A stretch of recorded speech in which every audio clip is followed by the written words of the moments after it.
I was running ABC Daytime.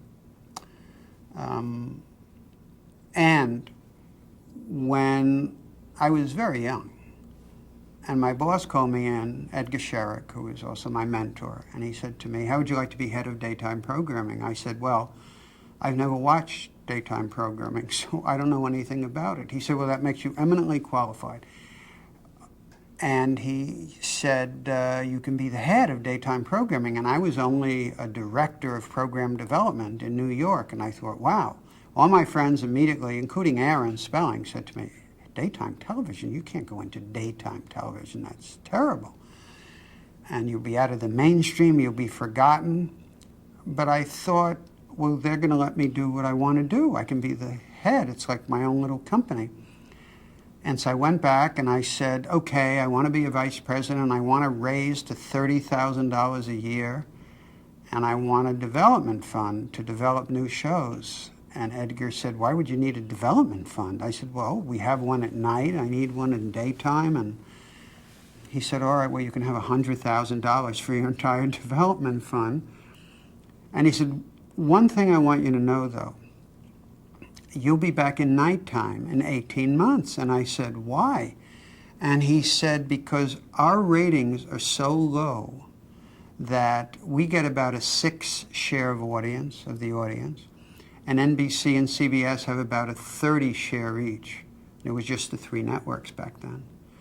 And our programming ratings are so low, our affiliated stations have said they don't want to carry our programming anymore.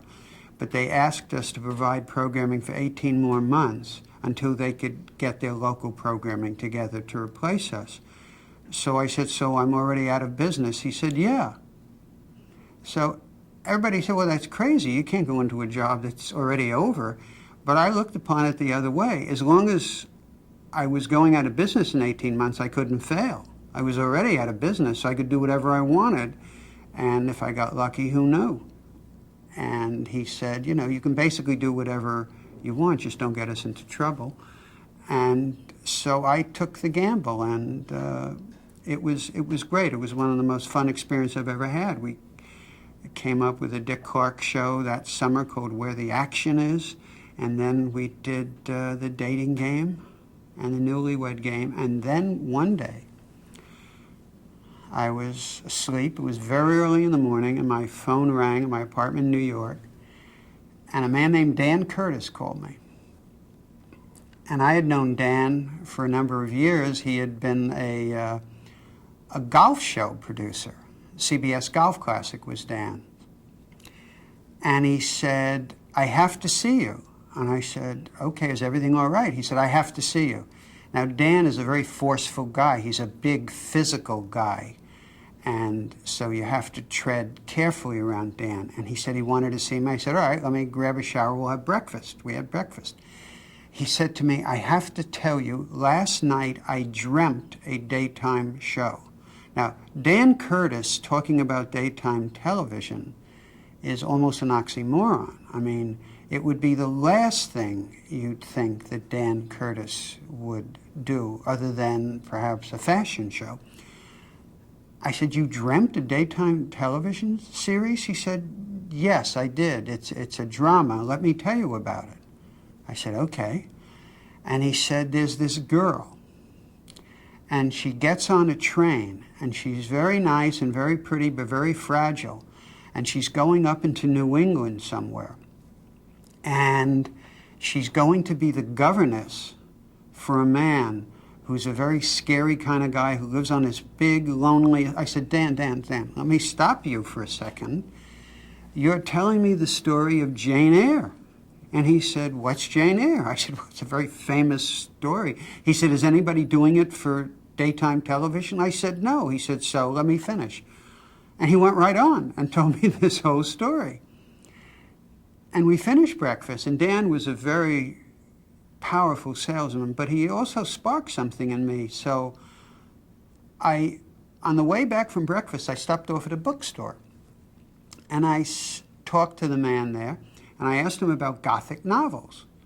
Do you sell a lot of Gothic novels? And he showed me whole sections devoted to Gothic novels that you really didn't hear of. They weren't on bestseller lists, but they sold a ton of them, and to women.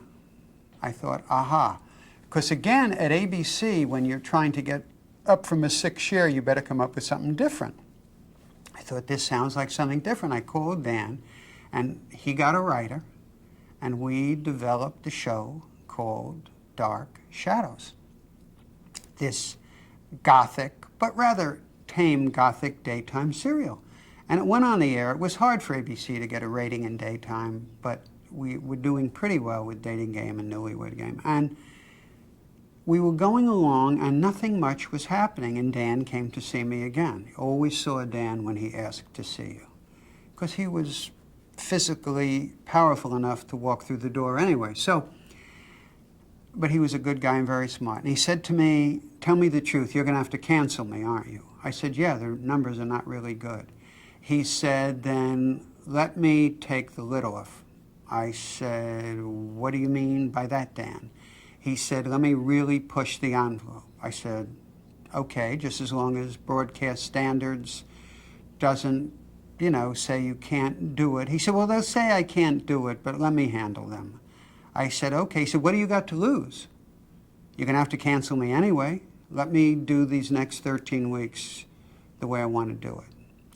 And so he did it.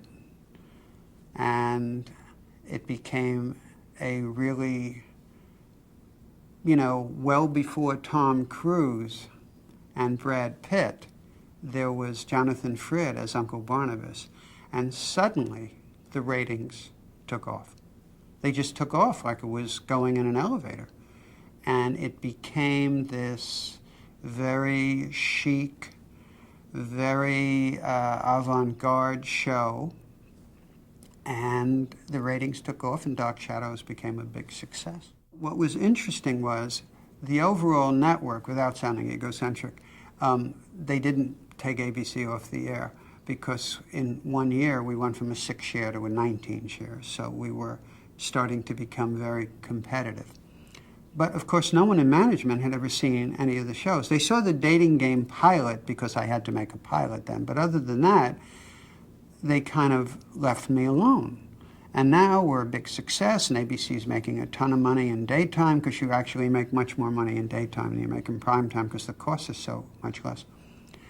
And we were out meeting with our affiliates 2 years later. And we were sitting in a hotel suite. And there I am with the president of the network and the chairman of the board, Leonard Goldberg. And he said, well, we have about an hour to kill. Let's watch our daytime schedule. And I knew what was on the air.